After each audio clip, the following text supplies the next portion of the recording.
Karen demands VIP table, claiming to know the owner, but I am the owner. She ended up with a $4,000 bill. Karen stormed into my restaurant, loudly insisting that she knew the owner, and demanded that she and her group of friends be seated at the VIP table, usually reserved for celebrities. The issue was simple. I own the restaurant, and I had no idea who she was.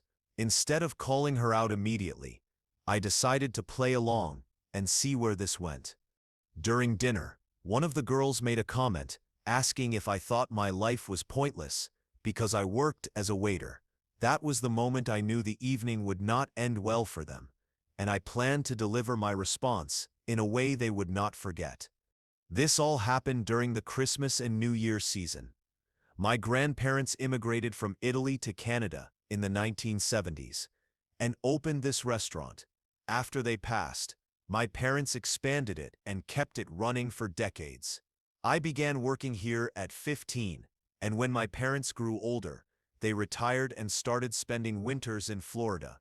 They sold me the restaurant, but kept a small share as extra income on top of their retirement savings.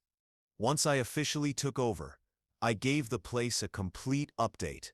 I renovated the building, redesigned the logo, and invested in marketing by reaching out to local and national publications.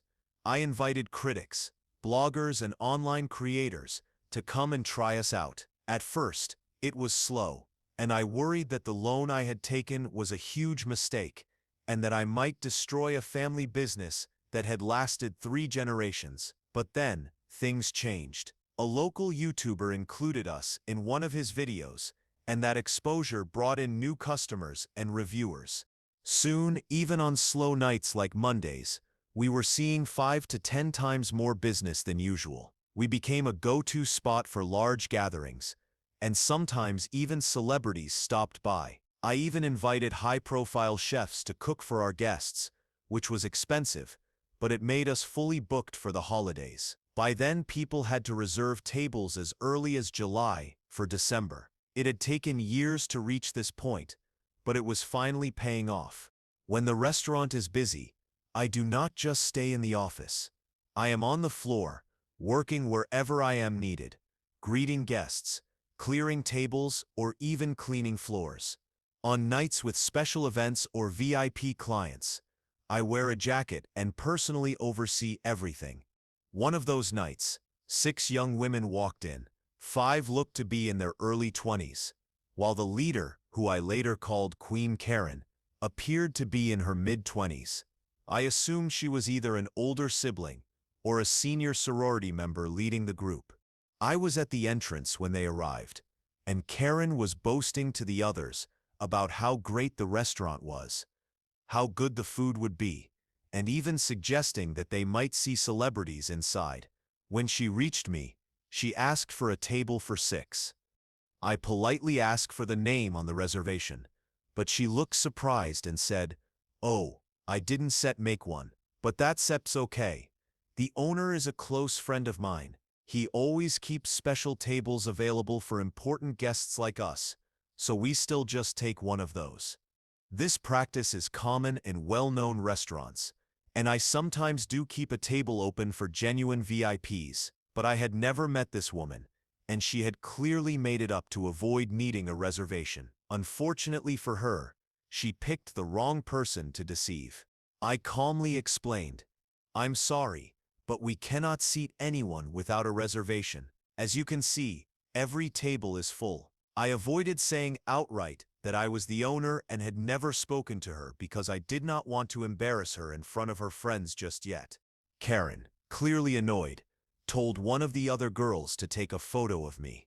She then announced loudly that she would contact the owner and make sure I was either scrubbing toilets or fired by the end of the week. The other girls with her joined in, saying things like, "Yeah, kiss your minimum wage job goodbye." I could not tell if they were in on her act or if they actually believed she knew the owner. Queen Karen then leaned closer and said, "Look, either you give us a table or I'll make your life very difficult. This isn't worth losing your job." She kept pointing at me, trying to belittle me, and added, Obviously, you're not important here. If you were, you'd know who I am, and never say anything other than yes, or of course. She kept trying to talk down to me just to secure a table. It had been a long day, and I saw three choices. I could tell her the truth, that I was the owner, and call her out. I could simply give her the table and move on. Or I could teach her and her friends a valuable lesson. I decided on option 3. I smiled and said, "Of course, ma'am. Please follow me." I led them to one of the 3 tables we keep open in case a celebrity walks in. I apologized for the inconvenience, agreed it was easier to just seat them, and even offered the first 3 rounds of drinks free. I then seated them, and personally took care of their table. As is policy with our VIP tables, I requested a credit card and identification to hold on file until they left. Karen handed me her card and proudly told the group, "Tonight is on me." They placed their orders, and I brought out the free drinks. I also let them know the meals might take longer because of how busy the night was. They didn't care much about the food. They were focused on the complimentary alcohol. After finishing 3 rounds, they still hadn't eaten anything and called me over with an attitude, demanding to know where their food was. I said I'd check on it and asked if they wanted more drinks. They ordered 2 more rounds. By the time appetizers came out, they were already drunk, having consumed nothing but alcohol and salad. As more food arrived, they ordered even more drinks.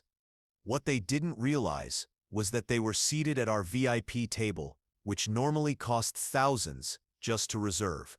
Though I didn't charge them for that. The free drinks ended after round 3. Every cocktail after was billed at premium prices.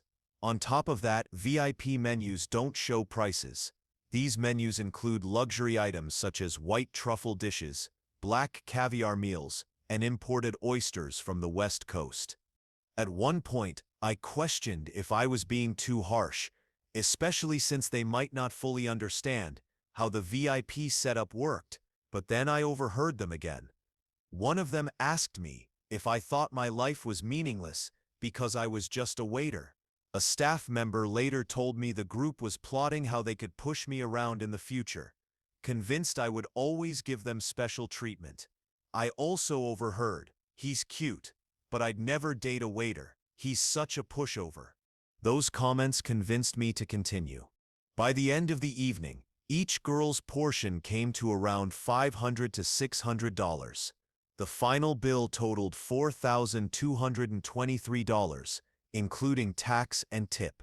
When I handed the check to Karen, she immediately sobered up. She went from laughing with her friends to nearly crying. She quickly called me over and asked if this was some kind of mistake. I picked up the bill, looked at it, and said, "Apologies. Let me double-check." She sighed in relief, clearly thinking I had given her someone else's bill, and even called me an idiot before turning back to her friends. When I returned with the corrected bill, the exact same amount, she completely lost it. I simply asked if there was something on the check they hadn't ordered. She and the others sat in silence, scanning each line carefully. The first 3 rounds were clearly listed as complimentary, with every other item charged accordingly. The group pulled out their phones and went through the bill over and over, adding up every charge. Queen Karen, looking shaken, finally said, "I need to use the restroom." I briefly worried she might try to leave and stick her friends with the check, but I calmly reminded her, without drawing too much attention, that we already had her ID and credit card. About 10 minutes later, she returned with fresh makeup, clearly having been crying. She then complained that the food was poor, the drinks were awful, and insisted I cut the bill in half. She even said her friends would now help pay, despite telling them earlier that the night was entirely on her. As if suddenly remembering her earlier story, she once again claimed to know the owner, using it as leverage to push me into lowering the bill. I smiled and said simply, "No, I cannot reduce the bill." She then showed me her phone, displaying text messages from someone saved under my restaurant's name, followed by the word owner. It was obvious she had spent her time in the restroom, editing a contact and deleting prior messages to make it look convincing. I opened the contact info, glanced at it, and told her, "That's not the owner's number."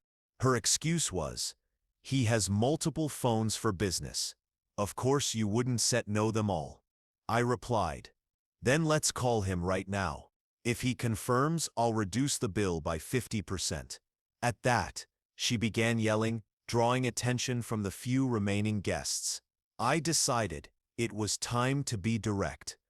In a firm tone, I said, "Enough. You don't know the owner. You never been here before.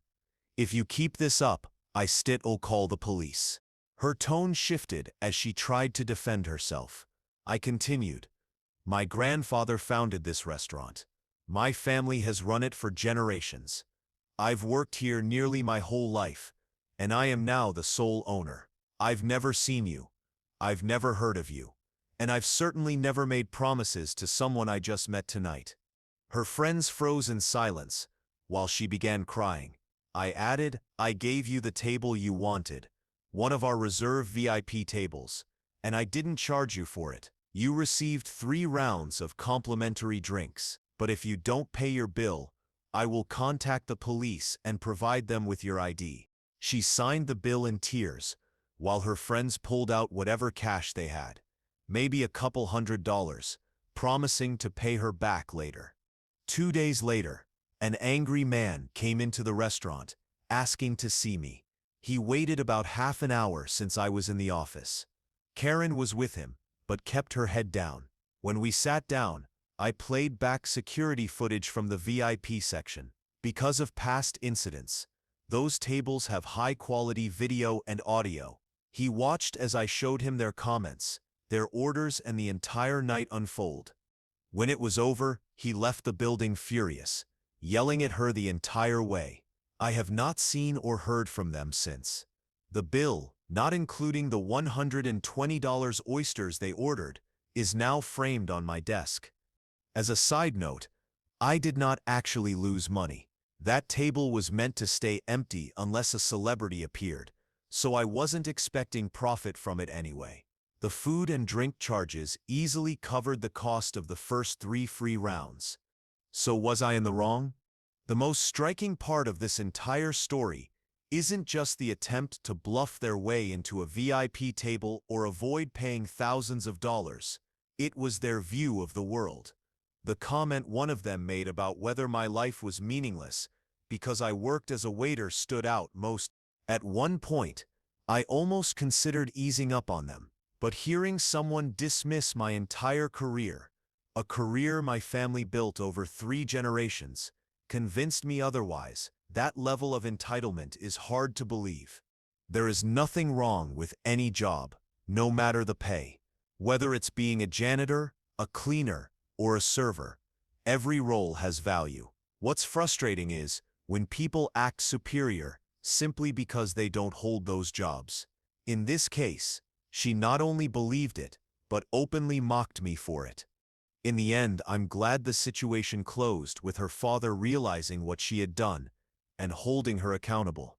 The only detail that might raise eyebrows is that our VIP tables include audio recording for security reasons.